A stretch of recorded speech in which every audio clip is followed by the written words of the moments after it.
Bonjour chers téléspectateurs, heureux de vous retrouver sur cette antenne pour cette autre édition de la revue des grandes unes, des unes que nous commenterons avec nos invités dans quelques instants. Le temps pour nous de les revisiter avec tout d'abord le journal La Nouvelle Expression qui ce matin s'intéresse à cette conférence anglophone convoquée sous les auspices du cardinal Christian Toumi et le journal La Nouvelle Expression qui titre Nord-Ouest-Sud-Ouest, une conférence anglophone convoquée. L'initiative est de l'archevêque émérite de Douala, cardinal Christian Toumi, qui a réuni autour de lui ce mercredi 25 juillet 2018 à Douala le révérend pasteur Babila George Fonchang de l'église presbytérienne du Cameroun, l'imam tout court Mohamed Adamou de la mosquée centrale de Bamenda et le chef imam Aladi Mohamed Aboubakar de la mosquée centrale de Bouya. Dr Simon Munzou est désigné porte-parole du groupe et coordonnateur du comité d'organisation de cette conférence anglophone convoqué donc par Christian cardinal Toumi. Il est question d'organiser un dialogue national le plus tôt possible, dit le cardinal Christian Toumi. Et d'ailleurs, les dates ont été arrêtées pour la fin du mois d'août à venir du côté de Bouya. Une invitation à déclarer la fin des hostilités tout aussi lancée à travers cette initiative tant du côté du gouvernement que du côté des sécessionnistes. Il est aussi question de faciliter le retour des déplacés internes et externes au terme de cette conférence anglophone qui a été convoquée et de prier pour la paix et l'harmonie dans le pays. Le journal La Nouvelle Expression qui revient donc en profondeur sur les contours de cette conférence anglophone annoncée et qui sera organisée dans les semaines à venir. Le journal qui nous parle aussi de déboulement de terrain et le bilan qui s'alourdit du côté de Limbé. 3 nouveaux corps ont été trouvés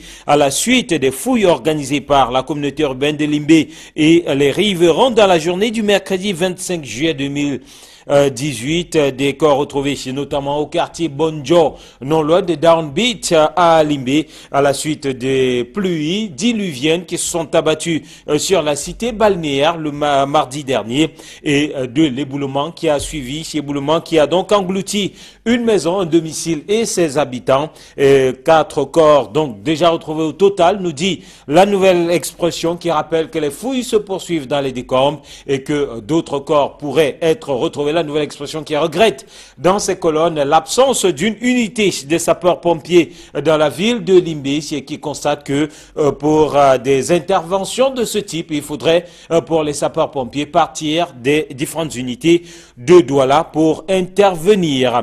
Le journal qui nous parle aussi ce matin de caries dentaires en santé de 90% des enfants qui sont atteints. Ce sont des données révélées par les chirurgiens dentaires sur la classe des enfants en âge scolaire à travers le monde entier, à lire donc dans les colonnes de ce journal qui revient en invité sur le ministre de la Communication Issa Tiroma Bakari, invité donc dans les colonnes, et c'est une interview réalisée en septembre 2017 qui a reprise dans les colonnes de ce journal ce matin, interview dans laquelle le ministre de la Communication Issa Tiroma Bakari faisait savoir que le dialogue va nous permettre de résoudre la crise anglophone et qui rappelait que il n'y a pas de problème avec des anglophones au Cameroun, mais plutôt des problèmes avec ceux-là qui sont donc les activistes.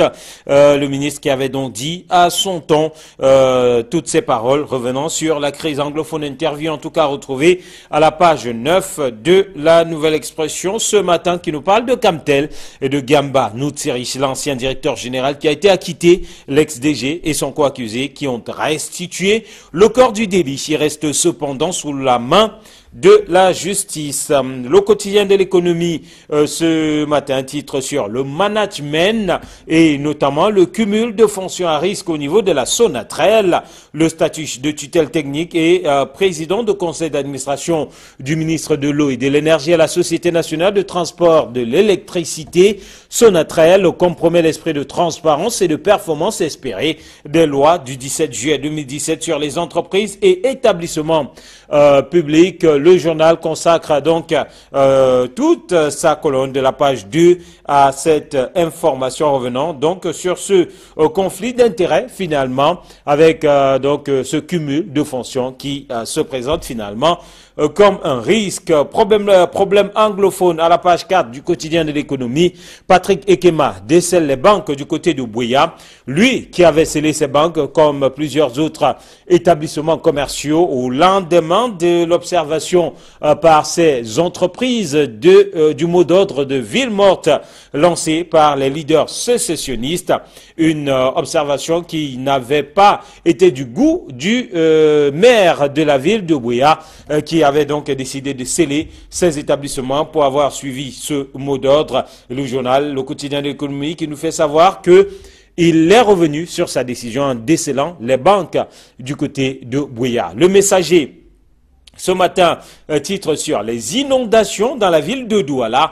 Mercredi noir à Douala, nous dit le journal Le Messager, qui rappelle que comme en août 2000, la pluviométrie abondante qui s'est abattue sur la cité économique hier, outre d'importants dégâts matériels, a provoqué panique et désolation parmi les habitants, dont certains ont été contraints de quitter leur domicile. Le journal qui présente le récit donc du reporter, notamment dans les arrondissements de Douala 3, Douala 4, Douala 5, les plus touchés par ce phénomène d'inondation, avec d'ailleurs un mort enregistré. Le journal qui pense que l'on s'achemine vers de nouveaux sans-abri. Donc dans la ville de Douala, baccalauréat 2018 dans les colonnes du journal Le Messager, la région de l'Est en tête du classement, avec 62,19% de taux de réussite. La région du Soleil Levant réalise la plus belle performance au terme donc de cet examen. Et puis parjure, Joseph Lé bafoue les emblèmes de la République, nous dit Le Messager, qui fait savoir que le ministre de la fonction publique et de la réforme administrative se sert du papier en tête de son ministère pour convoquer un meeting du Rassemblement démocratique du peuple camerounais du côté de Bertois.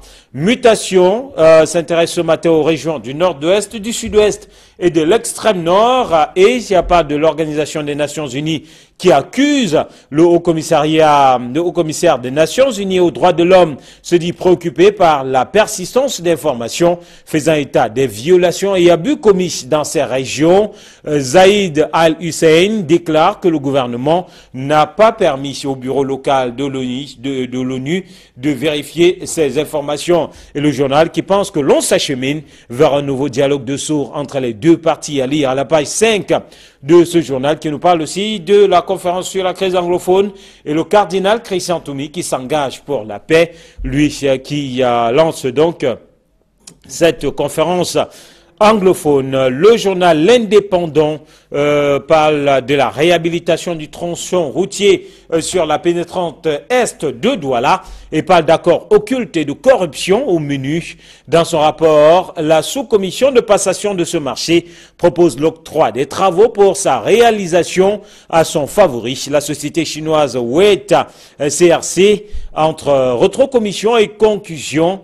Autour de ce marché de 42 milliards de francs CFA, le ministre des marchés publics est vivement interpellé, nous dit donc ce journal. L'essentiel ce matin reste sur cette pénétrante est de la ville de Douala. Il parle de vétusté. La route nationale numéro 3, Yaoundé-Douala, à nouveau coupée. Une buse s'est effondrée hier au lieu dit Yassa à l'entrée de Douala du fait d'une forte pluviométrie, nous dit le journal Essentiel, qui ajoute que le ministère des Travaux publics rassure de ce que la circulation sera rétablie au plus tard demain, vendredi, grâce à la mobilisation sur le terrain des équipes de l'entreprise Razel et de celle du ministère des Travaux publics. En attendant, les populations habitant ce côté-là ou celles voulant rallier les villes de Douala et de Yaoundé souffrent tout simplement le martyre. Le journal qui nous parle aussi de ces alliances entre le RDPC et certains partis alliés relativement à la présidentielle 2018 et pense savoir ce qu'espèrent les ralliés donc du RDPC, les ralliés au RDPC de Paul Biya. Leaders et militants de base des partis politiques de l'opposition sont donc en ordre de bataille autour de Paul Biya et lui affirment leur soutien. Après l'UNDP, l'UPC, le FS NC, l'ANDP, la coalition baptisée G20, 300 militants UNDP de la section de Ngaoundéré 3 annoncent leur démission du parti de Beloboba Magari pour rejoindre les rangs du RDPC, un champ de ralliement qui cache mal les intentions des acteurs qui sont donc mis en scène. Et puis, le financier d'Afrique ce matin s'intéresse au tourisme. Le ministère dont en charge le président de l'UNDP, une charte de l'hôtellerie pour la CAN 2019. Les acteurs du secteur veulent harmoniser les stratégies d'accueil, d'hébergement et de gestion des étrangers à destination du Cameroun lors de cet événement sportif. C'est à lire donc dans les colonnes du financier d'Afrique qui nous parle aussi de compétitivité de l'Union européenne qui octroie 6,5 milliards de francs CFA au secteur privé. Voilà qui nous permet donc de sortir de ces principales unes et de recevoir l'un de nos invités du jeudi. Déjà présent, Camille Nélé, bonjour et bon jeudi. Éric Martial Diomo, bonjour. Bon jeudi aussi. Bonjour aux téléspectateurs d'Equinox Télévision. Mais avant de passer à notre séquence d'éclairage, je dois vous dire que chaque fois que je lis dans un journal que des militants de l'UNDP, parce que c'est ce parti qui est le plus visé, quittent l'UNDP pour aller soit vers le FSNC de Issa Chiroma, soit pour aller vers le RDPC, je comprends pas. C'est une drôle d'histoire parce que ces trois partis font partie de la plateforme de la majorité présidentielle. Alors, quand on quitte l'UNDP, qui est allié au RDPC pour aller dans le RDPC, moi je ne sais pas pourquoi on devrait en faire tout un tantam. Donc, moi, ça m'amuse énormément. Et le parti qui est le plus justement visé dans ce genre de désertion, c'est toujours l'UNDP. Et si on fait le compte des gens dont on nous dit qu'ils ont quitté l'UNDP depuis longtemps, je pense qu'à ce jour, il ne devrait plus rester beaucoup de militants à l'UNDP. Ce qui alors, est faux. En tout cas, peut-être parce qu'au niveau des militants aussi, si l'on s'en tient aux colonnes des journaux, on estime que voilà, c'est une alliance finalement de dupes dans laquelle les militants semblent ne pas se retrouver ou ne rien gagner et que seul l'intérêt du président national de ce parti compte. Et vous pensez donc qu'en quittant le parti allié pour aller se retrouver dans le parti mère, on va gagner beaucoup plus? Ah, c'est une bonne question. Alors, on va démarrer ce matin avec le journal La Nouvelle Expression qui parle de cette conférence anglophone convoquée. Le journal Mutation, en petite une, en parle aussi, tout comme d'autres journaux ce matin, sur cette conférence anglophone convoquée à l'initiative du cardinal Christian Toumi et d'autres leaders religieux. Voilà, notamment l'imam tout court Mohamed Adamou de la mosquée centrale de Bamenda, l'imam Aladi Mohamed Aboubakar de la mosquée centrale de Bouya. Tout ceci avec l'appui de Simon Munzou, porte-parole du groupe et coordonnateur du comité d'organisation. Voilà une autre initiative, Camille, allant dans le sens de l'apaisement et de la résolution de cette crise anglophone. C'est une initiative lumineuse, Éric Martial Diomo. C'est une initiative lumineuse parce que il y a des langues qui attendaient Monseigneur, le cardinal Toumi depuis très très longtemps, qui attendaient de le voir marquer de son empreinte, entrer, mettre les pieds dans le plat de ce bourbier. Mais cette fois-ci, moi je pense qu'il a commencé par où il fallait commencer, parce que il fallait vraiment qu'il y ait un débat. On parle de débat, on parle de dialogue, mais le dialogue avec qui et comment? Je pense que la stratégie adoptée par le cardinal Toumi, c'est-à-dire que commencer à parler uniquement avec les religieux, c'est-à-dire religieux entre eux, les catholiques, les musulmans, les protestants, maintenant les personnalités de la société civile et même les élites, mais seulement cette première conférence n'est circonscrite que pour les personnes originaires du sud-est et du nord-ouest. Moi, je pense que c'est déjà une très bonne chose. Et ça, c'est fait dans le sens, dans la perspective maintenant d'un grand débat national où toutes les résolutions qui ont été adoptées dans ce premier forum pourront être amenées devant maintenant un forum beaucoup plus grand qui devrait selon les vœux du cardinal Toumi, qui devrait être fait sous l'autorité du président de la République. Il fallait bien que quelque chose soit fait. Il fallait que les Camerounais sortent un peu de cette logique où on voyait dans les réseaux sociaux les gens demandaient que tout le monde se mette à genoux pour prier. Non, on ne règle pas ce genre de problème avec des prières. On ne règle pas ce problème uniquement avec la force. On le règle maintenant avec des intelligences. On réunit des intelligences, on se regarde où se trouvent les problèmes et maintenant on va les proposer sur une table. Moi, je pense que quand on a parlé de dialogue, moi on parle de dialogue des gens, il y a beaucoup de gens qui restent un peu dubitatifs en se demandant, oui, mais dialogue avec qui? Avec les gars qui tirent dans les villages et qui font des barricades et qui égorgent les policiers et les militaires? Non, c'est pas d'abord avec eux, c'est d'abord avec les populations, avec les chefs traditionnels, avec les religieux, avec les élites qui sont concernées et dont les familles sont en insécurité. Mais moi j'ai si, rencontré tout récemment un haut gradé des forces de sécurité qui m'a dit que lui-même ne peut même pas se rendre dans son village et les gens qui portent son nom sont menacés parce que il porte son nom et on se demande que c'est peut-être sa famille. Donc vous voyez qu'il y a une situation qui s'envenime de plus en plus. Il fallait bien que les choses soient faites. Et moi, le cardinal Tumi, moi je pense qu'il marque un bon point en commençant par là. Allez, un très bon point, avec aussi l'un des aspects importants, l'invitation aux différents belligérants à cesser le feu, l'invitation à déclarer la fin des hostilités, tant du côté militaire que du côté des sécessionnistes, nous dit le cardinal Christian Tumi, avec aussi cette interrogation, Camille, véritablement, voilà, s'il faut envisager ce dialogue dont la date arrêtée pour son déroulement est prévue pour la fin du mois d'août à venir, pense-t-on clairement que ces personnes qui tiennent les armes, ces personnes qui sont les leaders des groupes armés peuvent suivre un tel mouvement? La question Quelles sont les garanties à ce niveau? C'est une question pertinente, Éric Martial, c'est une question pertinente parce que quand on regarde ce qui se passe sur le terrain, on verra, on a de plus en plus tendance à croire que ces jeunes qui sont sur le terrain, ces jeunes qui égorgent des militaires, les gendarmes et les policiers, qui effraient les gens, qui rendent la région complètement inhabitable, est-ce que ces jeunes agissent sous la coordination d'un seul chef ou bien d'une seule hiérarchie? On a de plus tendance à croire que ce sont des groupes qui sont formés avec chacun ses troupes, avec chacun ses armes, avec chacun ses objectifs et avec chacun son fief. Donc on peut se demander, oui, maintenant si on les appelle, est-ce qu'ils pourront venir? On va discuter de quoi? Parce que eux, ils ne parlent, ils ne discutent, ils ne se battent que pour une seule logique, l'Ambazonie. Ils parlent de leur Ambazonie, de leur pays d'Ambazonie. Alors maintenant, s'il peut y avoir un dialogue dans ce pays, il est hors de question qu'on discute de l'Ambazonie. On va discuter des problèmes du Cameroun, pas de l'Ambazonie. C'est pour cela que quand vous dites que ces personnes pourront-elles déposer des armes, on peut se poser la question. Mais il faut absolument que les natifs et du sud-est et du nord-ouest se regardent dans les yeux, se demandent que, parce qu'il y a beaucoup de gens qui, sans porter des armes, sont avec ces combattants. Et moi, je suis quelque peu offusqué chaque fois qu'on parle des belligérants. L'armée a la mission de protéger les frontières d'un pays, de veiller à la paix civile. Vous ne pouvez pas me dire que l'armée va se croiser les mains, ou comme l'a demandé quelqu'un qui est un réfugié au Nigeria, qui a dit que non, écoutez, si vous voulez la paix, il faut que les régions du sud et du nord soient démilitarisées. Vous imaginez ça? On enlève tous les militaires du sud-ouest et du nord-ouest. Ça fait quoi? Ça fait la démission de l'État, ça fait la démission de l'armée. Et maintenant, l'armée sera maintenant, les régions seront uniquement maintenant sous la coupe réglée.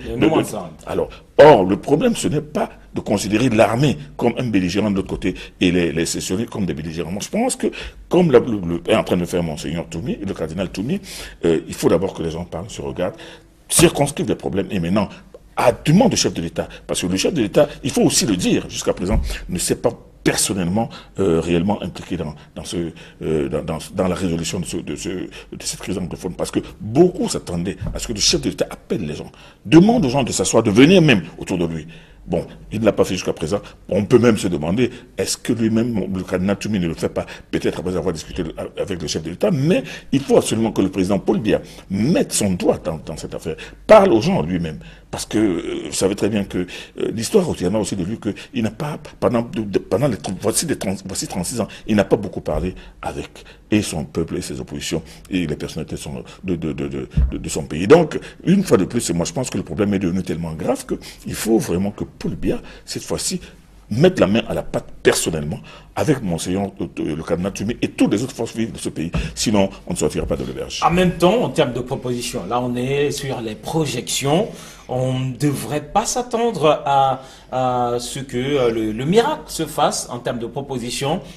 Beaucoup pensent déjà que c'est quasiment les mêmes propositions qui ont été faites par exemple par la commission Moussongue qui avait réuni les populations du côté du nord-est et du sud-ouest et qui avait fait des propositions. Beaucoup pensent qu'on est parti pour tomber sous la coupole de quasiment les mêmes propositions. Alors vous savez, moi, la commission Moussongue, je n'ai jamais réellement cru en la commission Moussongue à organiser des conciliabules, pas de véritable dialogue, des conciliabules avec des personnes ciblées. Et maintenant, elle a fait ce qui est prescrit dans ses missions, c'est-à-dire que rendre compte du chef de l'État. Nous, on attend. Il y a toujours rien. Or, cette commission Moussongue aurait dû mettre en place des prémices justement d'une réunion comme celle-là. Discuter avec les gens, les faire asseoir et leur dire maintenant, bon, voilà, nous allons nous arranger à ce que, avec ce que vous avez, nous allons organiser un grand débat national. C'est-à-dire qu'avec toutes les autres composantes des autres 10 régions, pour que nous mettions tous d'accord, non seulement sur la forme de l'État, parce que là aussi, il est question de la forme de l'État avec les ambassadeurs qui veulent emporter une partie de l'État. Et maintenant sur les autres problèmes de frustration qui constituent aussi des points de fixation dans les multiples crises qu'il y a au Cameroun. Donc là aujourd'hui, l'action du cardinal Toumi, moi je pense que on peut estimer qu'elle est porteuse d'espoir et pour la recherche de la résolution. Mais bon, l'autre question, vous l'avez posée, est-ce que les sécessionnistes tiendront à cette conférence en déposant leur Kalachnikov sur le pas de la porte? Il faudrait bien attendre. Attendons de voir. Et peut-être pour sortir de ce sujet, cette spéculation de nombreux Camerounais qui pensent voir derrière cette initiative du cardinal Christian Toumi une certaine initiative de Paul Biya lui-même. Pourquoi pas? Pourquoi pas? Vous savez, le chef de l'État a la réputation d'un homme très rusé. Il n'a peut-être pas voulu immédiatement appeler lui-même.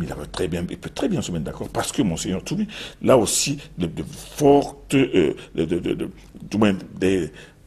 des voix dignes de foi ont laissé circuler ce fait que le cardinal Christian Toumi a cherché à rencontrer le chef de l'État pour lui parler d'un projet de porte de sortie pour cette crise anglophone. Et il n'est pas interdit d'imaginer que peut-être le président de la République l'a reçu et qu'ensemble, de concert, ils ont mis sur pied un plan, commençant d'abord par cette première réunion entre Sud-Ouest et Nord-Ouest entre eux, et ensuite maintenant pour aboutir à quelque chose de national. Pourquoi pas? Ce ne serait pas une mauvaise chose, parce que le président de la République lui-même sait très bien que cette crise ne peut pas perdurer jusqu'en octobre pour son élection. Il ne faut pas qu'elle vienne lui mettre le sable dans sa sauce.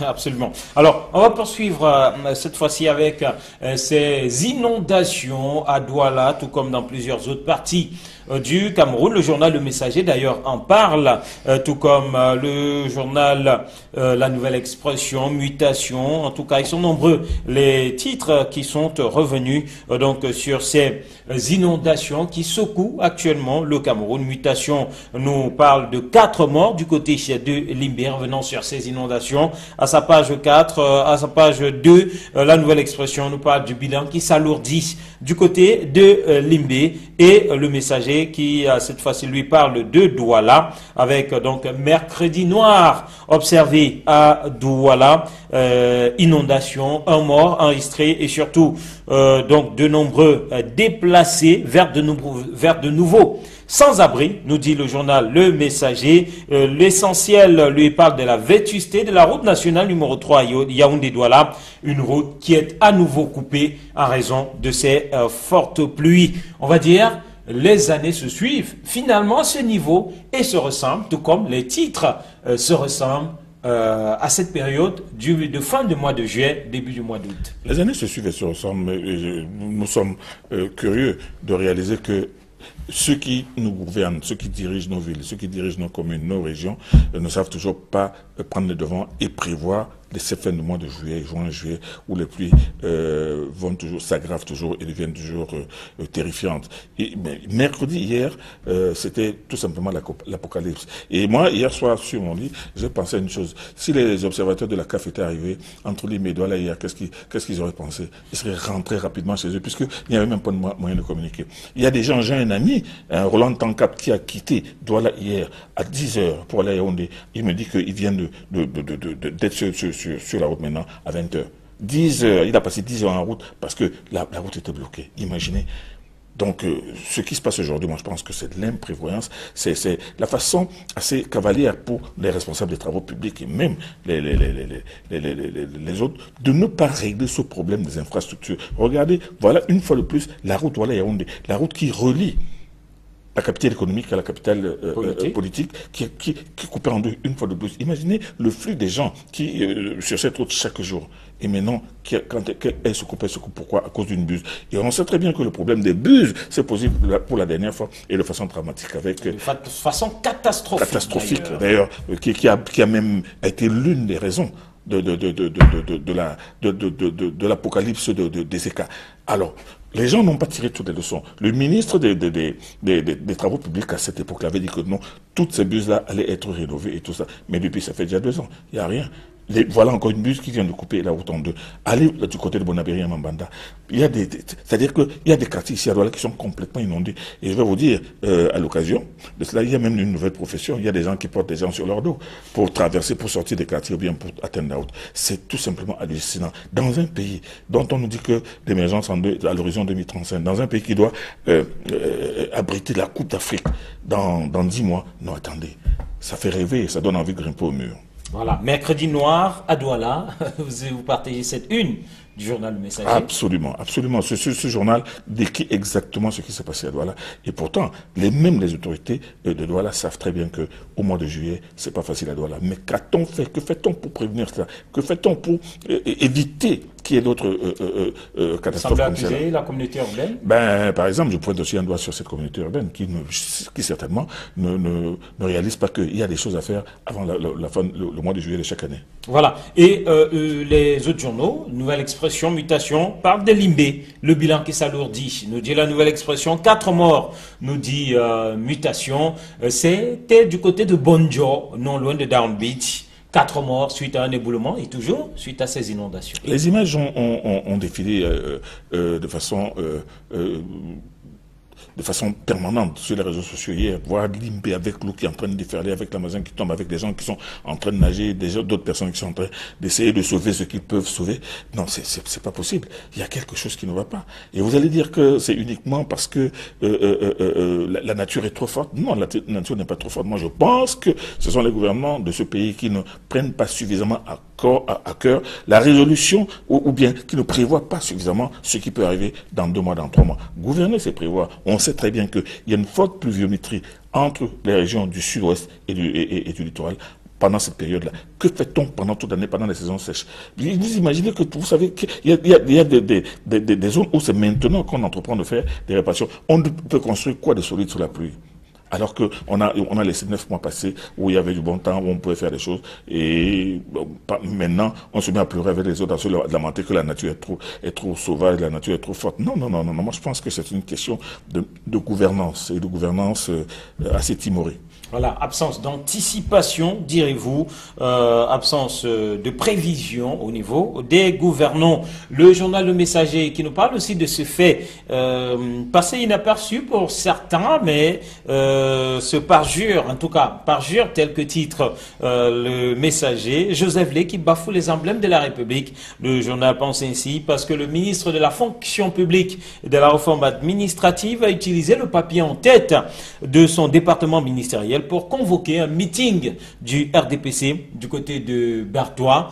Certains pourraient dire c'est des faits auxquels les gens sont tellement habitués que voilà, cela rentre finalement plutôt dans le registre des faits divers. Mais ça ne passe plus, ça ne passe plus. Il y a des gens qui commencent à faire attention. Vous savez, l'excès de zèle des fonctionnaires qui confondent le RDPC, qui confondent le parti et le gouvernement, qui confondent leurs responsabilités de commis de l'État avec celle politique qui découvre, parce que curieusement maintenant au Cameroun, quand on est directeur, on est ministre, on fait preuve d'un militantisme et d'un zèle extraordinaire. Là, vous imaginez, donc il y a des gens qui confondent cela en se disant que bon, je suis ministre, maintenant je suis directeur général, maintenant je peux mettre tout dans la même corbeille.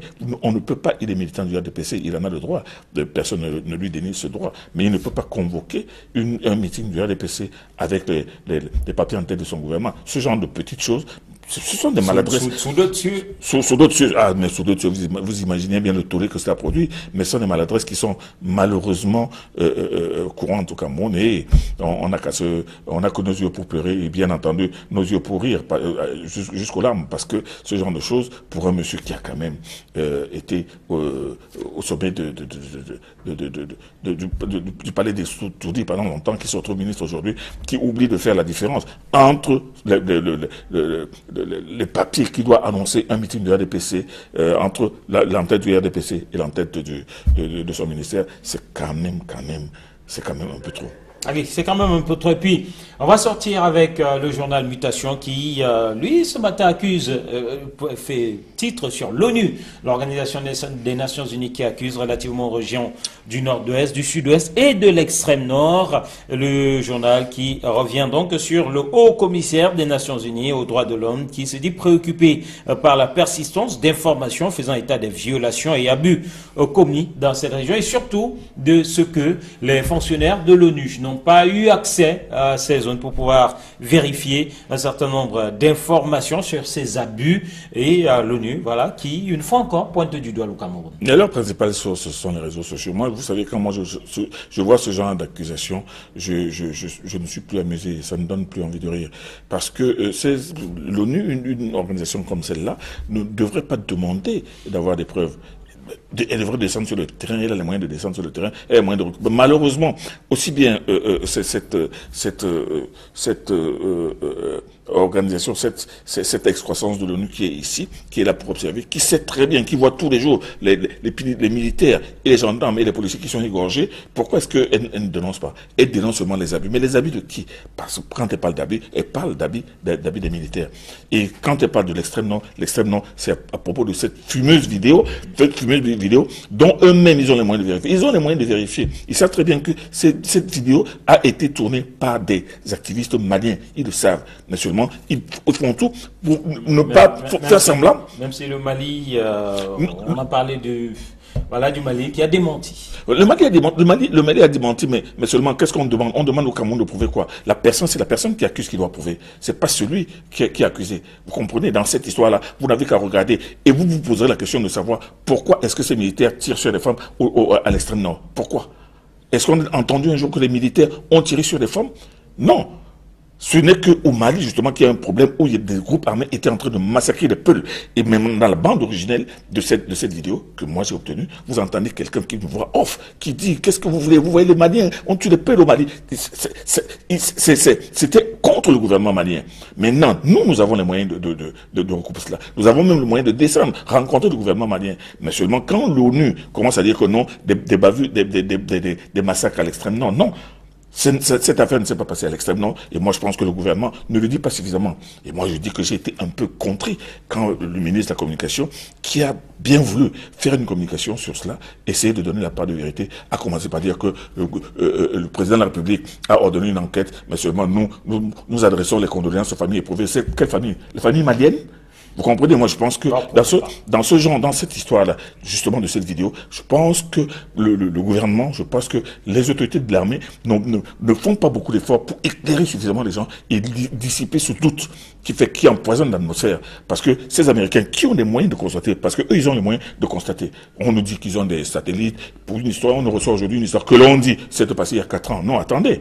Donc, moi, je ne suis pas très d'accord avec, justement, ces ONG qui font beaucoup plus de l'activisme que de la recherche de la vérité et la recherche de la compréhension des problèmes, mais qui sont là pour accabler l'armée camerounaise, qui, elle, ne fait que se défendre. L'armée camerounaise ne fait que défendre les Camerounais, elle ne fait que défendre le territoire camerounais. Mais par contre, elle est attaquée, elle est incendiée, elle est maintenant vilipendée à travers le monde entier. Et pourtant, l'armée camerounaise est l'une des armées les plus disciplinées d'Afrique. Allez, merci à vous, Camille. Et surtout, bon jeudi. Rendez-vous à pris pour demain vendredi pour un autre numéro de la revue des Grandes Unes. Madame, monsieur, merci à vous d'être restés en notre compagnie. Demain, après le journal télévisé bilingue de 9h, nous serons là pour un autre numéro. Au revoir et surtout, très bonne suite sur Equinox Télévision.